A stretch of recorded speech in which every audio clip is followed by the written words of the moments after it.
Yo, what's poppin' with it? We back at it, Gen Sports Corner, with another edition. Before we get into the video, make sure you like, subscribe, click the notification bell so you know every time I drop a video. And let's just hop into it. Big fight over the weekend, Gervonta Davis versus Rolly Romero. I didn't cover the fight, and I'm going to tell you why. Because, let's be real, I didn't see that being a big ticket fight, in my opinion. Rolly Romero, good fighter, solid power, not experienced enough. He's too green. I had the same opinion when I saw Canelo fight Floyd Mayweather. Now, I'm not saying that Tank is Floyd, but what I'm saying is there's levels to this stuff.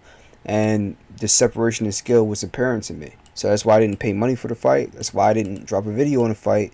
That's why I didn't give you guys a full in-depth breakdown of the fight. However, going into one of the fights that I am interested in, Devin Haney versus George Kambosos Jr. Down under in Melbourne. Come on, man. June 5th. So that's going to be at 2 p.m.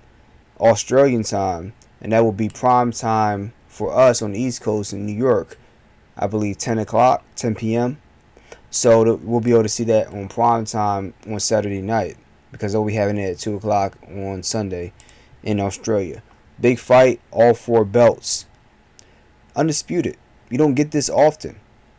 Now, mind you, the fight would have been, I believe, George Kambosos and Vasyl Lomachenko, but Lomachenko is over fighting in Ukraine. Shout out to him, and I hope he stays safe. I hope that no harm comes his way. But, yeah, he's not going to be fighting for that belt. It's going to be Kambosos Jr. versus Devin Haney Jr. So we're going to see what's what here, man. We're going to be fighting in Melbourne, down under, Marvel Stadium, 56,000 fans. It's going to be lit. So, look, the time for talking is over. You put up or you shut up. I'll be paying money for that fight because I'm looking forward to it. I've been looking forward to it for a long time. WBC, WBO, WBA, IBF, and the Ring Lineal Lightweight Championship of the world on the line. I mean, what more can you ask for? We're starting to get more and more big fights out of boxing, in my opinion, because not just the pandemic, but because the UFC has been putting pressure on boxing to put on great fights. Because the UFC has been putting on great fights for the past 4 or 5 years. So that's why you're starting to get the fights like Anthony Joshua versus Ruiz 1 and 2, Anthony Joshua versus Klitschko, Deontay Wilder versus Tyson Fury. Like you're getting the big fights. So this is just the beginning of better things to come, in my opinion. So Devin Haney, WBC championship, he's going down to Australia and he can't even bring people down with him. I was reading an article about this. His father was giving him a hug, I believe, at the airport because he couldn't go down to Australia. So he's on his own, so to speak, and he's going to have to go down there and get it done. I mean, I'm not saying it's like Rocky and Rocky 4 where he's going to rush it without any moral support, but he has to really believe in himself as a fighter, know what he knows, and go down there and get the job done. Because at the end of the day, nobody can step into that ring. When the bell rings, your family, your friends, your confidants, your trainer, the fans, they can't step into that ring with you. You have to go in there and face that other guy one-on-one, mano a mano. And you're going to see who's ready and who's not. And if both of you guys are ready, it's going to be an epic fight for the ages, which I believe this will be. So going back to the first fight, not between them, but George Kambosos Jr. versus Teofimo Lopez, about 8 to 10 months ago from now, Teofimo came out and said, I'm going to knock his ass out. And he came out, and true to his word, damn near from the beginning bell, this man came out throwing bombs. Calculated bombs, but throwing bombs nonetheless. And landed some punches, but near the end of that first round with about 15 to 20 seconds left, Kambosos Jr. dropped him. He caught him coming in, dropped him. And it set the tone for the entire fight. It set the tone for the entire fight. Now I know other things came out after the fact. Teofimo, I believe he had to collapse along. Maybe I think he might have had that in training camp. However, that still didn't stop him from trying to come after that man's neck. So the point still remains. He thought that he was better than Kambosos. He thought he was going to come in there and bully Kambosos. And George said, nah, I'm not having that. He said, look, I'm going to throw these combinations, these counters, and I'm going to catch you coming in. And that's what he did. So he has some good counter punching ability.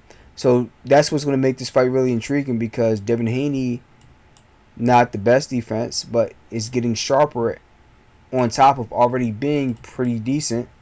He's a very disciplined fighter with good pop. He doesn't have flash KO power, but he has good power.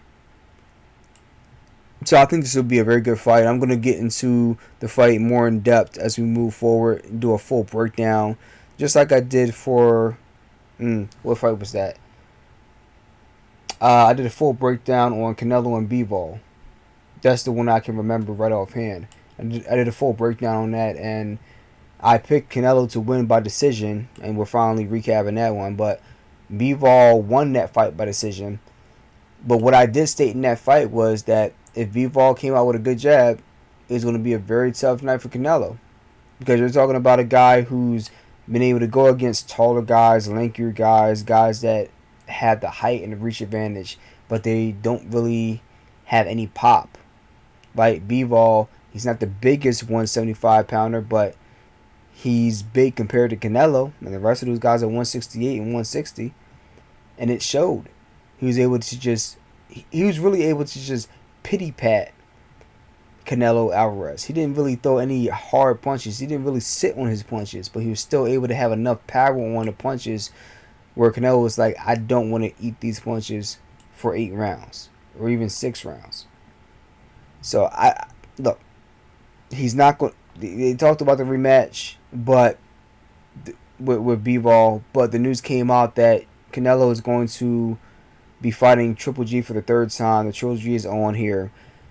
I'm not going to cover that fight because I believe that the time has passed. Triple G in his last fight, he's still a very, very good fighter, but I don't believe he's necessarily elite. Or at least I would need to see another fight from him to confirm my feelings on where he's at, whether he's elite or whether he's starting to coast downward on a downward trajectory. I don't know the answer to that, because as of now, I don't see him beating Canelo. I don't see him getting knocked out per se, but I don't see him doing enough to beat Canelo for this reason. Canelo has the machine behind him, and he's the A side. So unless you knock him out or beat him really, really convincingly, I don't mean 7-5 or 8-4. Like, you have to beat him 9-3, 10-2. Like beyond a shadow of a doubt, because we saw the scores in the Bivol fight where Canelo had one card where he, correct me if I'm wrong, was he up on that card? Right? So even though Bivol won, the fight shouldn't have been as close as what it was judged. It was clear that Bivol beat him 9-3, if not 10-2. Like he didn't beat him up, but he controlled the fight clearly, right? But even then, under those circumstances, he wasn't going to get the nod the way he deserved to. So as Triple G going into this fight, unless you're able to knock him out, which I don't know if he can do at this point at 40, I don't necessarily know how he can win under the circumstances. So we'll see. So that's what's going on with boxing. And unfortunately, the Celtics are in the finals. They beat the Heat in Game 7. Jimmy Butler dropped 30 plus for another game, but it wasn't enough. So you know what time it is. At the end of the day, it's still screw the Celtics, Warriors in 4, or Warriors in 7. I don't really have a dog in the fight in terms of whether the Warriors win or not. I just know that whoever is playing the Celtics, I want them to win. Okay? So Warriors in 4, and if it goes down to it, Warriors in 7. Steph Curry, do what you do, chef. Cook up. That being said, that's it for this episode. Make sure you, again, subscribe to the channel, like the video. Oh, we just dropped a new video. Our market, it is our market right now. Johnny Mark featuring Zamarin, Darrell Watson, and myself. I mean, killing the track. So go ahead and check that out. It's in the Gen Music 856 playlist. And then we'll have more videos. Well, I'll have more videos coming out in the Gen Sports Corner playlist with boxing, as well as with the NBA Finals and Eagles training camp coming up. So make sure you tune in for that. That's it for now. Catch you on the flip side. Hope you enjoyed your Memorial Day weekend and stay safe. Peace.